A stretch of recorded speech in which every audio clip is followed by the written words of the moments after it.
Hello everyone, I Lalit Dhankar welcome you all to teacher on board. आज है 26 फरवरी 2024। आज फिर से हम द हिंदू का एडिटोरियल पढ़ेंगे। Without any further delay let's start the show. तो पहला जो हमारा एडिटोरियल है वो है कोलाबोरेशन किसमें, स्पेस सेक्टर में। जो प्राइवेट प्लेयर्स है, प्राइवेट कंपनी से उनका कोलाबोरेशन हो रहा है स्पेस सेक्टर में।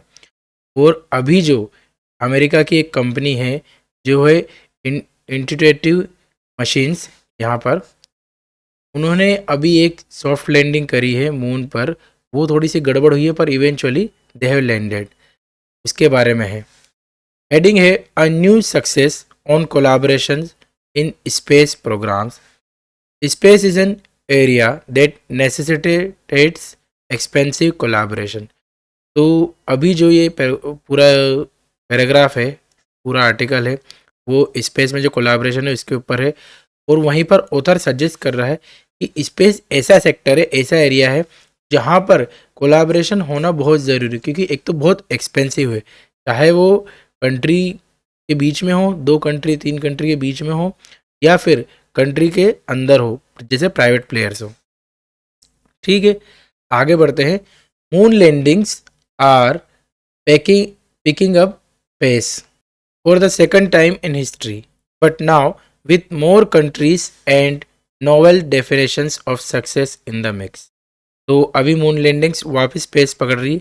एक वो 50-60s का दौर था जब रशिया और अमेरिका के बीच में इस तरह की कोल्ड वॉर चलती रही थी, तो स्पेस वॉर थी उस टाइम पे।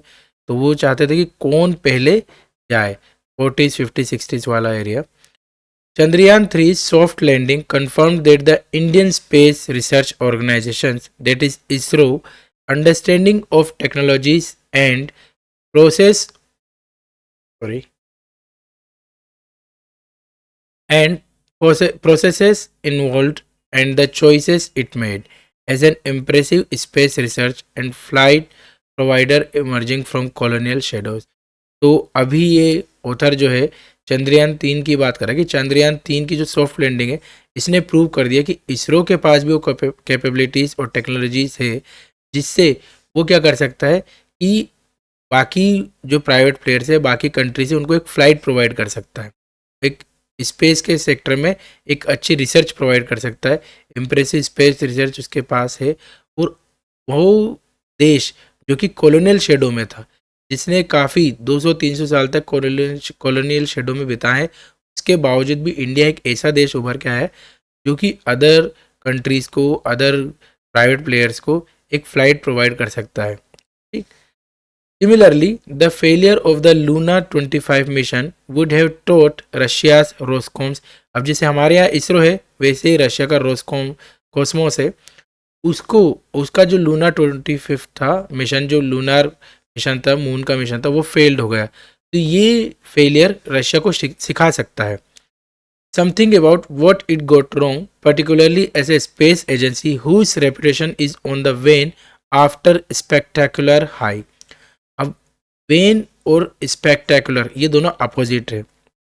स्पेक्टेकुलर हाई मतलब अद्भुत, अद्वितीय ऊंचाई होने के बावजूद भी अभी जो इसकी रेपुटेशन है वो वेन में जा रही है, वो खराब हो रही है, वो धीरे धीरे डिस्ट्रॉय हो रही है। ये बोल रहा है ऑथर कि भाई रशिया ने एक टाइम पे स्पेक्टेकुलर हाइस देख रखे, बहुत अद्वितीय हाई ऊंचाई टच कर रही, और अभी जो लूना 25 मिशन है उसका फेल्ड हो गया है। उसकी वजह से उसकी जो रेपुटेशन है, उसकी जो साख है, वो कहीं ना कहीं गिर रही है।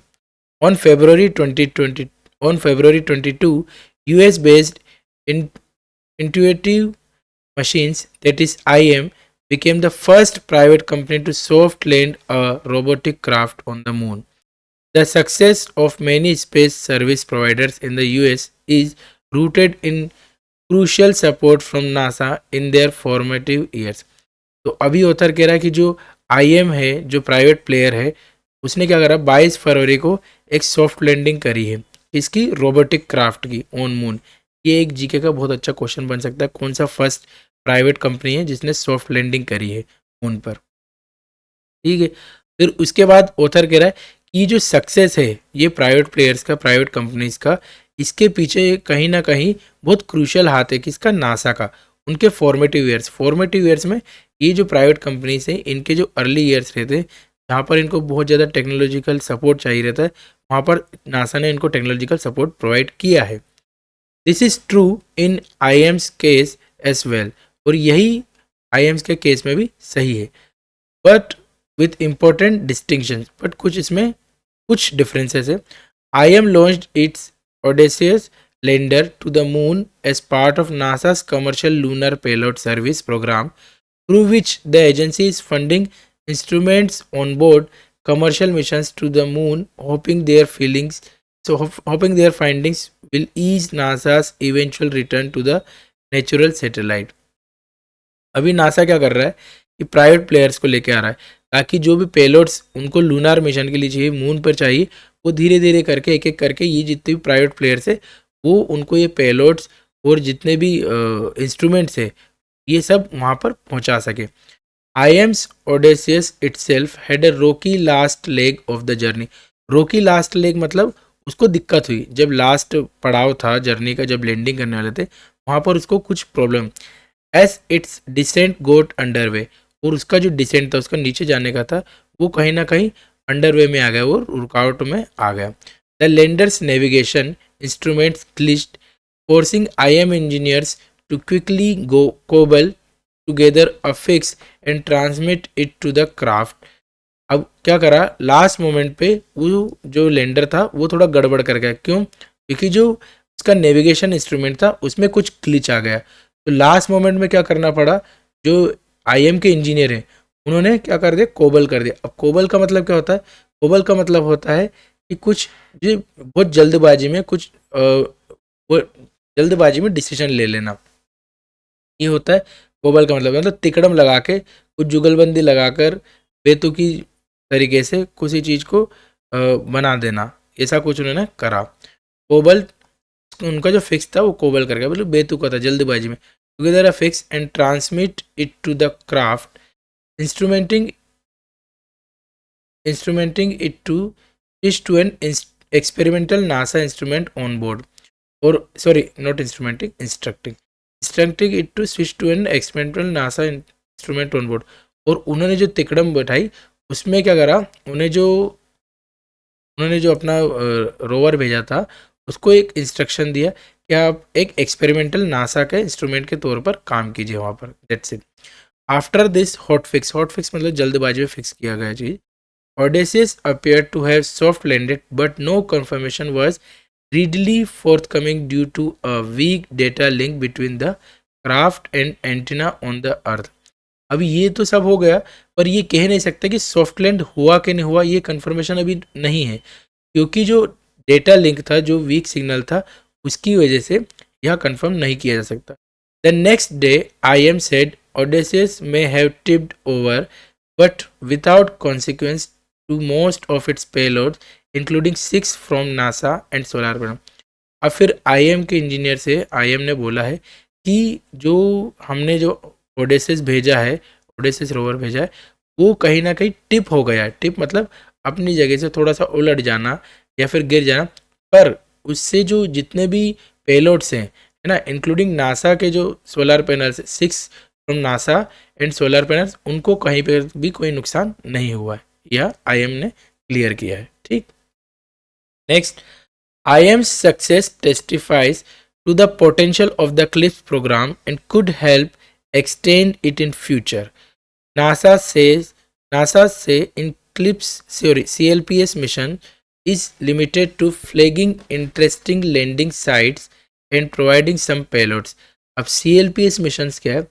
देखो, CLPS मिशंस कुछ नहीं है, ये कमर्शियल लूनार पेलोड सर्विसेज होता है, इसका full form commercial lunar payload service. मतलब अगर आपको कुछ लूनार पेलोड सर्विस करना है तो उसमें प्राइवेट प्लेयर्स लेके आइए, या फिर नासा जैसे इसरो ने याद हो तो एक 114 या 113 सैटेलाइट उसने लॉन्च करी थी एक ही सिंगल रॉकेट से। तो आई थिंक आपको CLPS का मतलब समझ में आ गया होगा कि नासा की एक पहल है कि आप कमर्शियल प्राइवेट प्लेयर से उनको लेकर आए और इसको थोड़ा कमर्शलाइज करें। By 2020, it had contracted 14 companies to bid on missions with its purse size of $2.6 billion. तो जब 2020 तक नासा ने क्या करा, 14 कंपनीज को बिड के लिए लेकर आए, मिशंस के बिड के लिए, और उसका पर साइज कितना का, पर साइज मतलब $2.6 बिलियन ने बजट रखा उस चीज।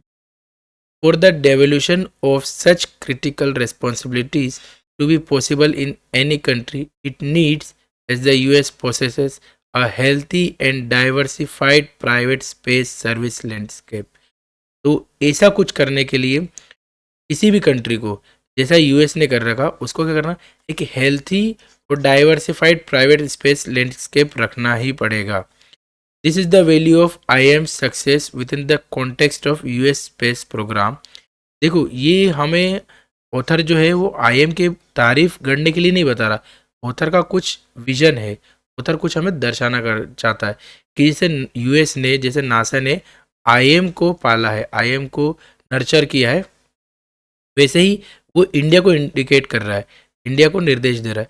India recently approved up to 100% automatic foreign direct investment, that is FDI, in parts of its national space program, potentially paving the way for healthy competition among Indian startups to ease ISRO's burden in future। देखो, मैंने बोला था ना कि author हमें कोई lecture नहीं दे रहा कि IIM की तारीफ के पुल नहीं बांध रहा, वो बता रहा कि जैसे नासा ने, यूएस ने IIM को नर्चर किया है, वैसे ही इंडिया भी कर सकता है। इंडिया ने क्या करा, अभी 100% automatic foreign direct investment approve कर दी है स्पेस के सेक्टर में। अभी क्या होगा कि ये जो डिसीजन है, ये एक जो वे पेव कर सकता है, एक रास्ता बना सकता है इसके लिए, स्टार्टअप्स के लिए, ताकि एक हेल्थी कंपटीशन रहे। और इससे क्या होगा, फाइनली इवेंचुअली इसरो का जो बर्डन है वो कम होगा, और जो गवर्नमेंट है को भी इससे स्पेस सेक्टर में जो कम पैसा पंप करने की ज़रूरत पड़ेगी। Space is an area that necessitates expensive collaboration among Nations and with in them. जैसे मैंने पहले ही बोला था कि स्पेस में क्या है, कोलाबोरेशन की ज़रूरत है, क्योंकि एक तो बहुत ज़्यादा एक्सपेंसिव है ये। अब चाहे कोलाबोरेशन नेशंस के बीच में हो, 2 नेशन, 3 नेशन, 4 नेशन मिलके कुछ कोलाबोरेशन करे, या फिर नेशन के अंदर ही प्राइवेट प्लेयर्स जो नेशनल एजेंसी से, जैसे नासा वगैरह, इनके साथ हाथ बटाए। ठीक है, ये पूरा हमारा स्पेस सेक्टर को लेकर आर्टिकल था ऑथर का। इसको ही आगे देखते हम। इसमें कुछ शब्द आए, बहुत ज़्यादा डिफिकल्ट पूरा पैराग्राफ नहीं था, वर्बली बहुत ज़्यादा वर्बोस पैराग्राफ नहीं था। कुछ शब्द आए, बेसिकली 3 ही शब्द हैं। एक तो वेन शब्द आया था। वेन मतलब होता है किसी चीज़ को आपने कमतर कर दिया, है ना। वेन एक शब्द आया था, किसी चीज़ को आपने कमतर कर देना। जैसे अगर हम इसके पार्ट ऑफ स्पीच की बात करें, तो पार्ट ऑफ स्पीच में तो वर्ब है। पार्ट ऑफ स्पीच क्या है, वर्ब। वेन बदल।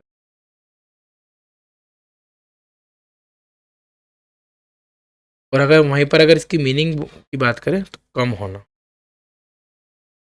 वैल्यू कम कर देना किसी की, घटना। ठीक है। सिनोनिम्स की बात करें इसके, तो डिक्रीज,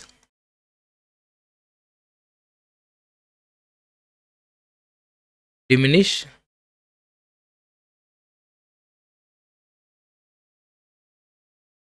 डिक्लाइन, देन लेसन। ठीक है।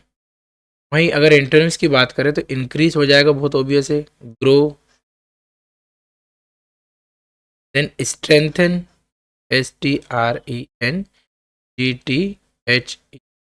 स्ट्रेंथन, सॉरी, राइस, इंटेंसिफाई, ये सभी इसके एंटोनिम्स में आ जाएंगे। अगर हम एग्जाम्पल की बात करें तो एग्जाम्पल में जैसे हम लोग, as the night wore, as the night wore on, as the night wore on the moon's brightness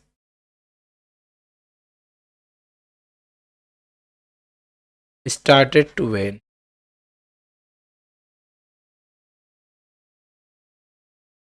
हालांकि टेक्निकली ये थोड़ा सा गलत है, मतलब टेक्निकली नहीं, जैसे जैसे रात ज़्यादा ढलती है ना, तो अगर पूनम की रात हो, अगर फुल मून हो और ब्राइटनेस दिखती है। ये बोल रहा है, एग्जाम्पल है तो है भैया, कि जैसे जैसे नाइट बढ़ती गई, जैसे जैसे नाइट ने अपनी चादर फैलाई, वैसे वैसे मून की जो ब्राइटनेस है वो कम हो गई। नेक्स्ट शब्द है कोबल। कोबल का मतलब मैंने तुम्हें बताया था कि कोई सी भी चीज़ जैसे जोड़ तोड़ कर या फिर जुगलबंदी करके कुछ बना देना, वो क्या कहते हैं हम, वो कहते हैं हम कोबल। ठीक है, कोबल मतलब कोई भी चीज़ जोड़ तोड़ के बना देना। अगर इसके हम पार्ट ऑफ स्पीच की बात करें, पार्ट ऑफ स्पीच है हमारा वर्ब है। कोबल क्या है, वर्ब। मीनिंग्स की अगर हम बात करें, ये बेतुकी, ये जल्दी पने में ना, बेतुकी, ये जल्दीबाजी में।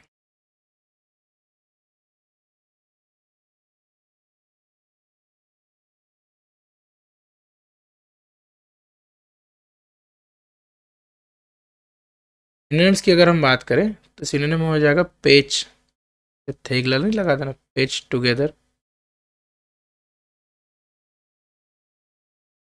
इम्प्रोवाइज,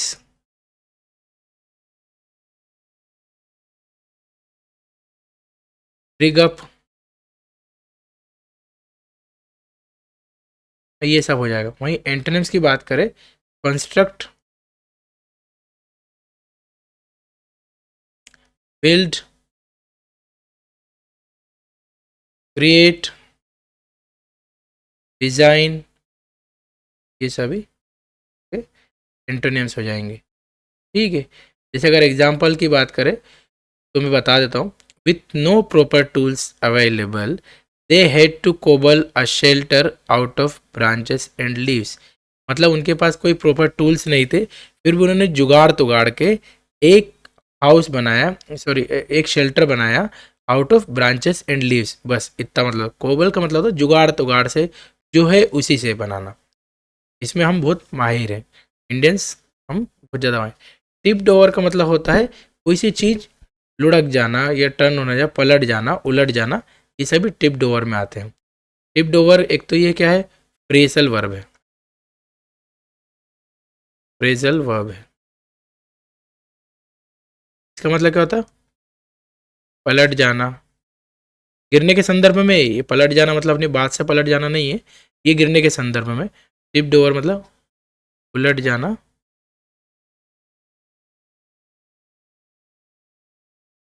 गिर जाना, सब ठीक। बातों के संदर्भ में नहीं है, पर ये गिरने के संदर्भ में। सिनोनिम्स की अगर हम बात करें तो सिनोनिम्स में हमारे पास है ओवरटर्न, ओवरटर्न, कैप्साइज, ठीक है, टोपल, ऑल ओवर, ये सभी क्या होगा, सिनोनिम्स। एंटोनिम्स की बात करें तो अपराइट मतलब सीधा खड़े रहना, अपराइट, स्टैंडिंग, ठीक है, स्टेबल, स्टेडी, है ना, फर्म, ये सभी एंटोनिम्स में हो जाएंगे। एग्जाम्पल की बात करें, एग्जाम्पल में हम लिख सकते हैं द वास, मतलब जो गुलदस्ता था, द वास accidentally, accidentally tipped over, tipped over and broke into pieces। ठीक है, क्या करा, जो गुलदस्ता था वो गलती से एक्सीडेंटली टिप्ड ओवर होगा, गिर गया, उलट गया, और ब्रोक इनटू पीसेस, और टुकड़ों में बिखर गया।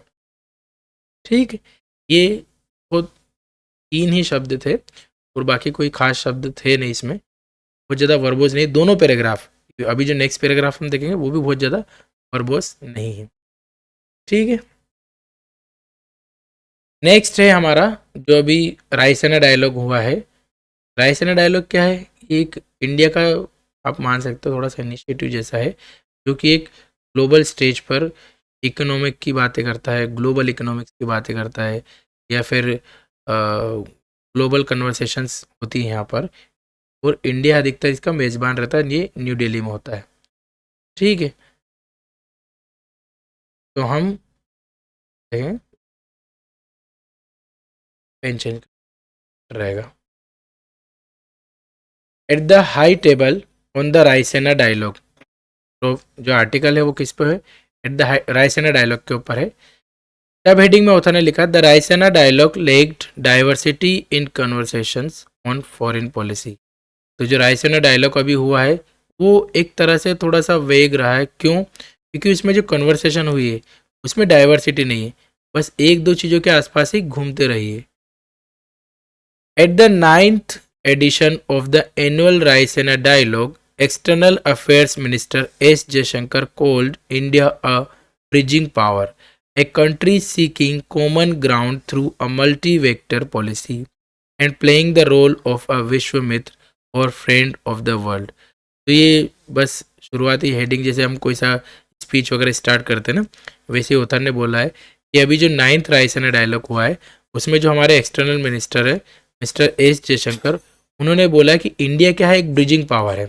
ब्रिजिंग पावर किस में है, एक कंट्री जो कि एक कॉमन ग्राउंड देखना चाहती है, मल्टी वेक्टर मतलब मल्टी डायमेंशन पे, मल्टी लेवल चीज़ों पे बातें करनी चाहिए, मल्टीपल टॉपिक्स पे बात करना चाहती है ये policy, and playing the role of Vishwamitra. Vishwamitra वही मतलब ब्रिजिंग पावर, आप दो नेशन से उनके बीच में आप एक फ्रेंड की तरह काम करें, दोनों को आप ब्रिज करें, और फ्रेंड ऑफ द वर्ल्ड वही विश्वमित्र का मतलब। Such lofty ambitions are why the conference launched by the ministry of external affairs aims to engage global leaders on the big issues and challenges in the world। अब यहाँ पर Lofty ambitions है, Lofty का मतलब होता है कि बहुत ऊंचे पेस्टल पे रखना, ऊंचाई पर रखना, बहुत ही महान। एम्बिशंस मतलब होता है आपके गोल्स क्या है, आपके होप्स क्या है। तो सच लॉफ्टी एम्बिशंस, इतने ऊंचे एम्बिशंस रखते ही सॉरी इतने ऊंचे एम्बिशंस के कारण ही क्या करा, जो जो मिनिस्ट्री ऑफ एक्सटर्नल अफेयर्स है उसने एंगेजमेंट बढ़ाई है, किससे, ग्लोबल लीडर से, कैसे बिग इश्यूज पर है, चैलेंजेस इन द वर्ल्ड, इस सब में एंगेजमेंट बढ़ाई है। ग्रीक प्राइम मिनिस्टर किरियाकोस मिट्सोटाकिस, देखो मैं प्रोनाउंसिएशन हो सकता है मेरा बहुत गलत हो और मैं ट्राई कर रहा हूँ, तो जो ग्रीक के प्राइम मिनिस्टर है ना, Kyriakos मिट्सोटाकिस, who inaugurated the event, spoke about the importance of connectivity projects such as the India Middle East European Economic Corridor। ये कॉरिडोर की बात हो भी रही थी, पर अभी क्या इसराइल और हमास की वॉर छिड़ गई, तो उसमें जो यूएई वगैरह है ईस्ट ना मिडिल ईस्ट कंट्रीज है, उन्होंने कहीं ना कहीं थोड़ा सा कदम पीछे खींच लिया, तो इस पर भी बात कम हो रही है। Global governance, the inequality at the top of the UN security council and the need for reform were discussed. तो किस चीज़ के बारे में, कौन कौन सी चीज़ों के बारे में डिस्कस हो, जो India middle east European corridor है इसकी कनेक्टिविटी चालू हो, इसमें एक कनेक्टिविटी आए, फिर जो ग्लोबल गवर्नेंस है और जो यूएन सिक्योरिटी काउंसिल है वहाँ पर कुछ चुनिंदा मुट्ठी भर कंट्रीज़ की सुनी जाती है, तो उसमें इनइक्वालिटी से, फिर जो रिफॉर्म है ना यूएन सिक्योरिटीज़ में रिफॉर्म्स है उसको डिस्कस कीजिएगा। इन सारे टॉपिक्स पर डिस्कशन हुआ। India's rightful place at the high table of global decision making, और as mister Jaishankar put it मतलब जैसा मिस्टर जयशंकर बताया, जैसा उन्होंने बताया एज इट इज, जो क्योंकि डबल इन्वर्टेड कोमास में भी है, to be a player rather than a play field. भाई इंडिया अब जो खेल हो रहा है ग्लोबल स्तर पे उसमें वो पार्टिसिपेट कर रहा है, ना कि आप इंडिया को एक प्लेग्राउंड बनाओ और उसके ऊपर आप बात करो, ये अब नहीं होगा। Was repeated was referred to be repeated as was India's success in hosting the G20 last year। और ये बातें मिस्टर जयशंकर द्वारा रिपीट की गई है, जैसे G20 में इंडिया का सक्सेस होस्टिंग हुई थी, सक्सेसफुल होस्टिंग करी थी हमने G20 की last year. Due to the G20 foreign ministers meeting in Brazil, there was no senior ministerial presence from the P5 or the major G7 or BRICS 10 countries। However, the large ministerial contingent from Central Eastern Europe, which included all ministries of the Baltic Nordic Forum, forum enabled a new diplomatic outreach for the government that is seeking trade agreements and investment ties with this part of the Europe that is often ये OFT है ना, इसको often पढ़ते हैं, often overlooked या फिर often, आजकल बहुत चलन में often को often पढ़ने के लिए, तो often overlooked but competitive economically। तो अभी जो जितने भी मीटिंग्स हुई जैसे P5 हुआ, G7 हुए, तो यहाँ से कोई भी सीनियर मिनिस्ट्रल प्रेजेंट नहीं था इस वाली रायसेना रैली में। पर however the large minstrel contingent from central and eastern Europe, central और ईस्टर्न यूरोप से जो लार्ज कंटिजेंट थे, कंटिजेंट मतलब होता है इसे पीपल, ऐसे संयुक्त टोली बना के लोग ग्रुप्स आए हैं, कहाँ से, सेंट्रल से और ईस्टर्न यूरोप से, in which included all ministerial of Baltic Nordic forum, और वो सारे बाल्टिक नॉर्डिक फोरम्स से भी लोग आए थे, उनको भी इंक्लूड करे। Enabled a new diplomatic outreach, और इसने क्या करा, एक नए दरवाजे खोल दिए, नए डिप्लोमेटिक आउटरीच के लिए दरवाजे खोले हैं। और ऐसे लोग जिनको बहुत ज़्यादा देखते हैं, जैसे यहाँ पर भी लिखा गया, government that is seeking trade agreement, और ऐसी गवर्नमेंट, ऐसे एरिया से गवर्नमेंट जो ट्रेड एग्रीमेंट के लिए सीख कर रही है ना, गुहार लगा रही है। एंड इन्वेस्टमेंट टाइज, और इन्वेस्टमेंट टाइज भी उनको चाहिए with this part of the Europe that is often overlooked, और ये पार्ट यूरोप का हमेशा ओवरलुक किया जाता है, इग्नोर कर दिया जाता है, पर यह भी इतना ही कॉम्पिटिटिव और इतना ही इकोनॉमिकली वायबल है, तो इसको भी देखना ज़रूरी है। ठीक, नेक्स्ट पैराग्राफ में आते हैं। The greater part of the conversation, और जो मेन पार्ट था कन्वर्सेशन का, however focused on the global conflict, और जो मेन पार्ट था वो कहीं ना कहीं ग्लोबल कॉन्फ्लिक्ट्स पे फोकस्ड रहा, with the heavy presence of the European dignitaries turning the spotlight on the Russian war in Ukraine. अब चूंकि जो जहाँ से आता है, जो इसकी जो प्रॉब्लम वो उसको हाईलाइट करता है। अब जो यूरोपियन डिग्निटरीज थे, उन्होंने, उनकी हैवी प्रेजेंस थी, और उन्होंने क्या करा, स्पॉटलाइट किस मुद्दे पर बना के रखी, रशिया यूक्रेन वॉर पर। ठीक, and panels on military and naval strategy concentrating on the need to handle an aggressive China, और एक पैनल ऐसा था वो जो बोल के रख रहा था कि भाई जो एग्रेसिव चाइना है इसको कहीं ना कहीं हमें कंटेंजेंट करना पड़ेगा, कहीं ना कहीं हमें इसका कंटेनमेंट करना पड़ेगा, इसको रोकना पड़ेगा। Unfortunately these conversations did not strive for balance as neither Russia nor China was invited। और अभी फिर ऑथर बोलता है कि जो भी कन्वर्सेशन हुई किसके बारे में, रशिया यूक्रेन वॉर या फिर चाइना को आप रोक के रखने का, तो ये कहीं ना कहीं भी बैलेंस्ड आउट नहीं हो। क्यों कि ना तो चाइना वहाँ मौजूद था ना रशिया वहाँ मौजूद था। ठीक है, there was minimal presence from South East Asia, Latin America and even South Asia excepting Nepal and Bhutan. तो साउथ एशिया से भी बहुत मिनिमल प्रेजेंस था, सिर्फ नेपाल और भूटान आए हुए थे, और वहीं लैटिन अमेरिका से भी कोई खास प्रेजेंस नहीं था, ना ही साउथ ईस्ट एशिया से था।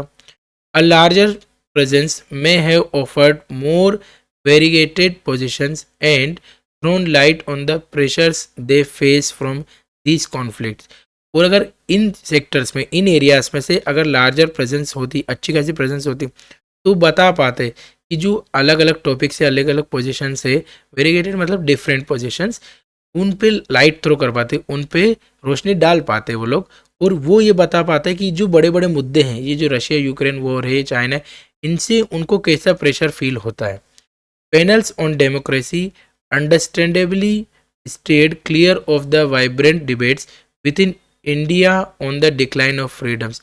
अब एक ऐसा पैनल भी रहता है, ऐसे गुटबाजी भी रहती है जो डेमोक्रेसी की, भाई डेमोक्रेसी का झंडा पकड़ के चलते हैं। तो उन्होंने क्या करा, उन्हें जो पूरा टॉपिक है, जो पूरा है, उसको स्टीर कर दिया, किससे, उसको भटका दिया। वाइब्रेंट डिबेट्स, वाइब्रेंट टॉपिक्स थे, अलग अलग टॉपिक्स, उससे डिबेट को भटका के किधर ले गए कि जो इंडिया की जो फ्रीडम है वो डिक्लाइन हो रही है। But the lack of non governmental civil society organization in the discourse produced a narrow view of the challenges that democracy faces worldwide. और यहीं पर क्या हुआ, जो गवर्नमेंटल सिविल सोसाइटी, ऐसी ऑर्गेनाइजेशन का वहाँ पर जो रायसेना डायलॉग हुआ, वहाँ पर कहीं ना कहीं एब्सेंस था। तो जो जो नैरो व्यू है चैलेंजेस डेमोक्रेसी में वर्ल्ड वाइड में, वही उभर के आए हैं। Notably absent were conversations focusing on the Israel war in Gaza. और जो इजराइल वॉर की, जो गाज़ा और इजराइल की जो वॉर चल रही है, हमास और गाज़ा की, उसमें उसके बारे में तो बिल्कुल कुछ बात ही नहीं हुई। वो बहुत नोटेबली थे, बहुत स्पष्ट था। सच omissions not only mean a lack of diversity in conversations at India's premier forum for foreign policy thinking, but they also take something away from Mr. Jaishankar's otherwise sound observation that the Raisena dialogue has become the made in India version of the global public square. Global public square मतलब जैसे कोई एक मंच मिल गया आपको, एक चौराहा मिल गया, मंच मिल गया, जहाँ पर आप जो इंडिया की बात रखें, मेड इन इंडिया एक मंच है जो रायसेना डायलॉग है, ये जयशंकर बोलते हैं, पर ये इसको कहीं ना कहीं फीका कर देता है। क्यों? कि ऐसे ओमिशंस, ओमिशंस कैसे ओमिशंस, इजराइल और गाज़ा के बीच की जो बात ही नहीं वहाँ पर हुई है। जो भी पैनल आए थे वो अपनी अपनी दलीलें रख रहे थे, अपने मतलब की बात रख रहे थे। तो जो डाइवर्सिटी है कॉन्वर्सेशन में, वो कहीं ना कहीं वो नहीं दिखी। ठीक है, और यही जो मिस्टर जयशंकर है, इनकी बात को एक कमज़ोर करती है कि जो रायसेना डायलॉग है ये एक ग्लोबल पब्लिक स्क्वायर है, इसी बात को ये कमज़ोर करती है क्योंकि उसमें डाइवर्सिटी नहीं थी उस कन्वर्सेशन में। ठीक है, आई होप आपको पूरा पैराग्राफ समझ में आया होगा। अभी नेक्स्ट हम इसके जितने भी डिफ़िकल्ट वर्ड्स आए हैं वो देख लेते। इसमें भी ये भी बहुत ज़्यादा वर्बोस नहीं था, बहुत ज़्यादा ऐसा हाई इंटेलेक्चुअल इसमें टर्म्स नहीं थे जो आपको समझने में दिक्कत आए। एक शब्द आया था हमारा लोफ्टी। अब लोफ्टी का मतलब बोल रहा था मैंने हाई, इसमें आपके जो एम्बिशंस है वो काफ़ी आप ऊँचे रख लेते।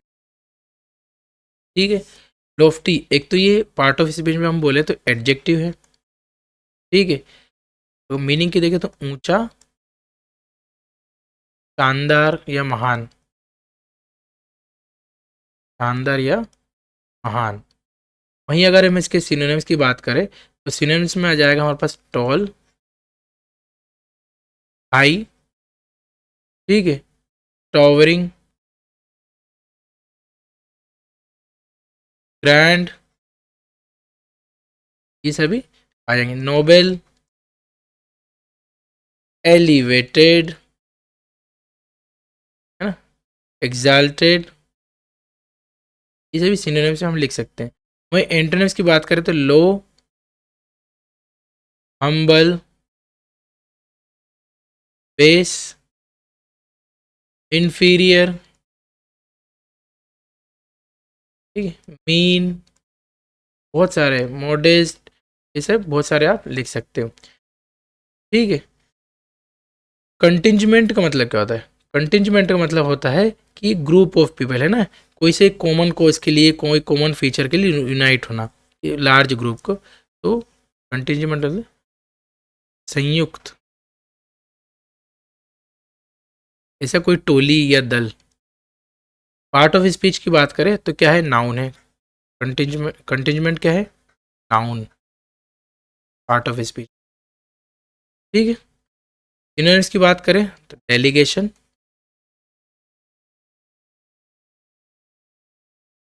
ग्रुप, पार्टी, टीम, ये सभी इसमें आ जाता है। यूनिट। एंटोनिम्स की बात करें तो एंटोनिम्स में आ जाएगा इंडिविजुअल, सोलो, लोन, या फिर सिंगल, इस तरह से हम बोल सकते हैं। डिग्निटरीज, डिग्निटरीज क्या होता है? डिग्निटरीज एक तो पार्ट ऑफ स्पीच क्या है? नाउन।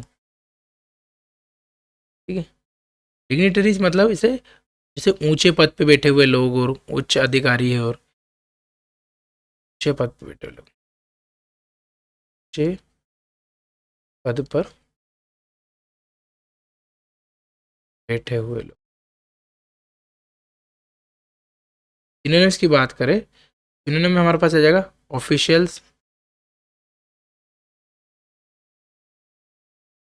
लीडर्स, वीआईपीज, ठीक है, ऑथोरिटीज, या फिर लुमिनरीज, इस तरह से हम बोल सकते हैं। वहीं एंटोनिम्स की बात करें, कॉमनर्स मतलब आप और हम, कॉमनर्स, ऑर्डिनरी पीपल, ऑर्डिनरी कल सिविलियंस, लेमेन, तरह से हम बोल सकते हैं।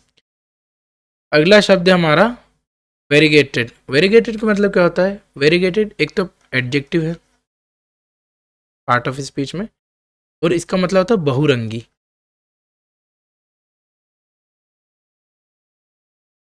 विविध। सिनोनिम्स की बात करें, सिनोनिम में हमारे पास आ जाएगा मल्टी कलर्ड, कलरफुल, कलरफुल, मोटली, मोटी, LEY मोटली, डाइवर्स। एंटोनिम्स की बात करें तो एंटोनिम्स में आ जाएगा यूनिफॉर्म, एक जैसा, कोई डाइवर्जन नहीं। होमोजीनस,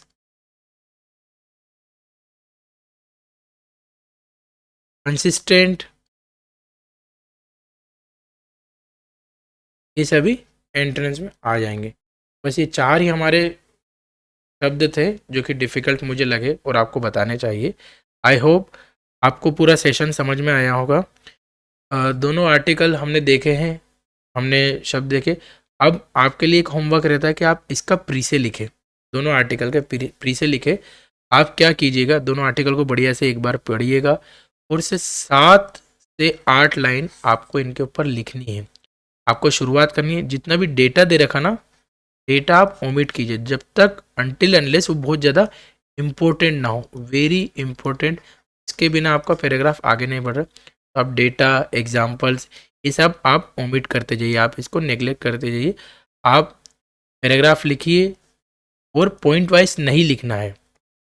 जब भी आपको प्री से लिखना है, कितना 55 to 65 वर्ड्स, मतलब 7 से 8 लाइन आपको प्री से लिखना है। और उसके बाद लिखने के बाद आप क्या करेंगे, उसका टॉपिक डालना है, सुटेबल टॉपिक